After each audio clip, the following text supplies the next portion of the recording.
রহমতুল্লাহি ওয়া বারাকাতুহু। সর্বপ্রথম মহান মনিবের দরবারে শুকরিয়া আদায় করে নিয়েছি, যিনি আমাদেরকে দীর্ঘ প্রায় 25টি বৎসর অতিক্রান্ত হয়েছে এই স্কুলের আজকের এই রজত জয়ন্তী অনুষ্ঠানের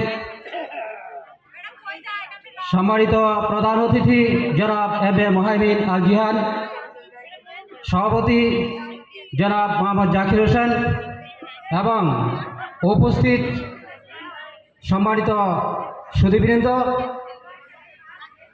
আসলে আজকে আমাদের অত্যন্ত আনন্দের একটি বিষয় যে আজকে বগাদের মাঠে দাঁড়িয়ে আমরা কথা বলতে পেরেছি। এই স্কুল হাঁটি হাঁটি পা পা করে আজকে 25 বছরে উন্নীত হয়েছে। এই জন্য আমরা সকলেই গর্বিত এবং আনন্দিত। আর এই স্কুল পর্যন্তই আমরা থেমে থাকবো না, ইনশাআল্লাহ আরও ভবিষ্যতে এই স্কুল কলেজ হবে, বিশ্ববিদ্যালয় হবে, এই আশা রেখে আমি সবার প্রতি সবার সুস্বাস্থ্য এবং দোয়া কামনা করে আমার আলোচনা শেষ করছি। আসসালামু আলাইকুম।